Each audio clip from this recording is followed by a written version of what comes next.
Hello again, everybody. I'm making this video to walk you through the assignment from Monday, Zora Neale Hurston biography.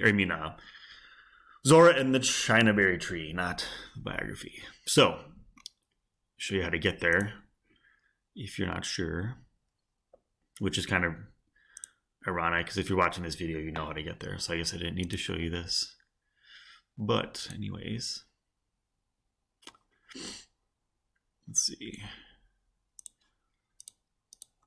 So this story called Zora Hurston and the Chinaberry Tree. This is a kind of a biographical story written about Zora, not written by her, but written about her. It's a picture book. We are going to be reading this as more preparation to read one of her actual short stories called Drenched in Light. That will be tomorrow and Wednesday. And yeah, so we're just going to read through this book today. Not written by her, it's written about her. So first, our essential question: what can we learn from our past to develop what we want to be in our future? So that's kind of why we're learning about the Harlem Renaissance so much.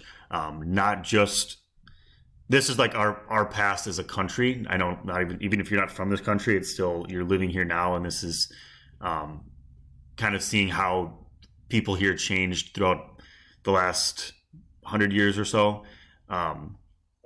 And it's not just about African American history, it's also about just artistic expression in general and showing how other people of color had to kind of go through similar renaissances, fighting against racism and being able to express themselves without being discriminated against. So I know the Harlem Renaissance focuses on African American history, but this question kind of talks about all of us and our role in what we want to be in the future. Okay, so all people of color and even not people of color, just being able to express ourselves and not let people stop us from doing that. Okay? So, we are going to be reading this story, Zora Neale Hurston and the Chinaberry Tree. Zora loved climbing the Chinaberry Tree. Her mother taught her to climb it one branch at a time. Sorry, these pictures are kind of blurry. Those are kind of the best ones we could find. But from the tree, she could see as far as the lake, as far as the horizon. Zora dreamed of fishing in the lake, catching bream and catfish in the moonlight.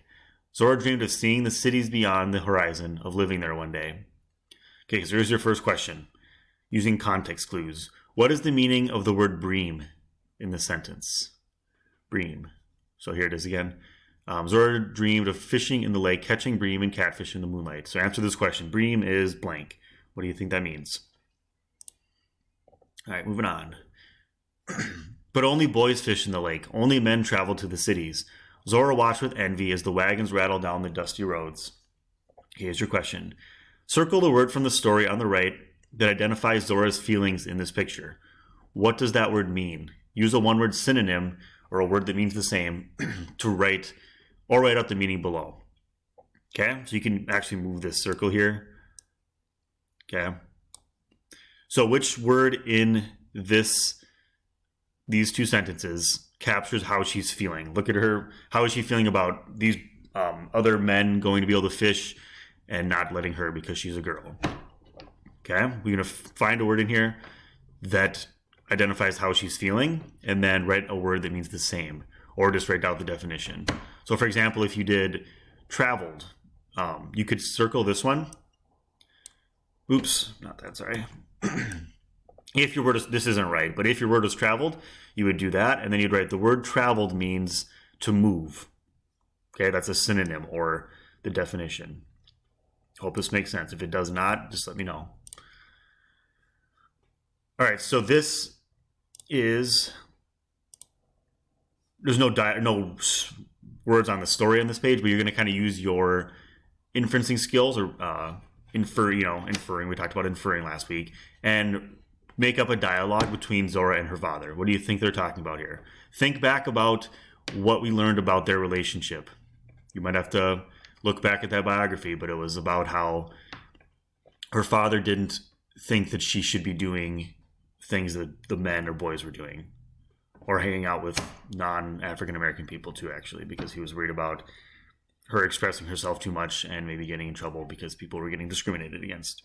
Okay? So, on this page, write down a dialogue, just maybe one sentence each or two, however you want to do it. What are they talking about in this picture? Okay? I'm excited to see what you come up with. All right. But Zora only listened to her mother. She taught Zora that everything had a voice. The trees and rushing wind, the stars in the midnight sky. She taught Zora that the world belonged to her, even the lake and far-off horizon. So again, using your inferencing and summarizing skills, reread this sentence. And then, in your own words, what do you think her mom wanted her to know? So I'll read it again. She taught Zora that the world belonged to her, even the lake and far-off horizon. So Zora's mother wanted her to know what? But in your own words, don't just copy this exactly. Yeah. So Zora went everywhere. She walked into the town store and watched while the men played checkers. She asked questions and more questions until the men taught her how to play. She followed boys to the edge of campfires, listened while their father sang about John Henry, a man so strong he swung a 9-pound hammer from dawn till dusk. She learned about Death, the great square-toed one who lived in the west. Death sat on a platform made of palm leaves and ruled with a sword in his hands. Zora learned about Africa, the place where she and her people came from. In Africa, they had been kings and queens, builders of cities that stood for thousands of years. They worshipped gods who ruled the sky, the mountains and rivers, the stormy sea. So, you can see Zora's kind of creeping on their conversation, I guess. Reread sentences 3 and 4. What type of figurative language is death? Move this circle to the letter next to the best answer. So figurative language, you might have to look these up if you forgot. What about which figurative language are these two sentences about death? One morning, Zora's mother didn't feel well. She told Zora not to worry, that soon she would be well again. She told Zora to go outside and play, to climb her favorite tree. But Zora couldn't play. She saw how tired her mother was. She saw the pain in her eyes. Day after day, Zora sat beside her mother's bed, telling her the stories she had heard beside the campfires. Her mother smiled and asked Zora to always remember what she had learned. Stories, she said, kept their people alive. As long as they were told, Africa would live in their hearts. Zora promised to remember. Zora's mother slowly got worse. Men and women came to sit up with her mother through the long, hot nights. The town doctor came. He gave her pills and shook his head and walked sadly away. Even the root doctor tried his magic. He rubbed snake oil and mustard salve on her face. He burned a white candle beside her bed, but nothing worked. Zora was sitting in the parlor where her father told her she would not see her mother again. Zora watched while the old people stopped the clocks, put sheets on the mirror. She watched while the women cried and the men stared at their Sunday shoes. But then she could sit no more. Before you go any further, where do you think Zora will go instead of sitting while watching all the adults around her cry over the death of her mother? So think about the title of the book if you're stuck. Okay, go back to the first slide or just look at the title of the assignment. Zora ran from the house, ran all the way to the Chinaberry tree. She climbed the first branch and the next, climbed almost to the top. A sparrow sang to her in a voice like her mother's. The sparrow told her not to give up, to climb even higher. So again, another figurative language question. Which type of figurative language did the author use in this paragraph to describe the sparrow communicating to Zora? Move this circle to the best answer. From the top of the tree, Zora saw again the world her mother had given her. The lake filled with fish, the cities where she would tell people all she had learned beside the campfires. Zora promised her mother that she would never stop climbing, would always reach for the newborn sky, always jump at the morning sun.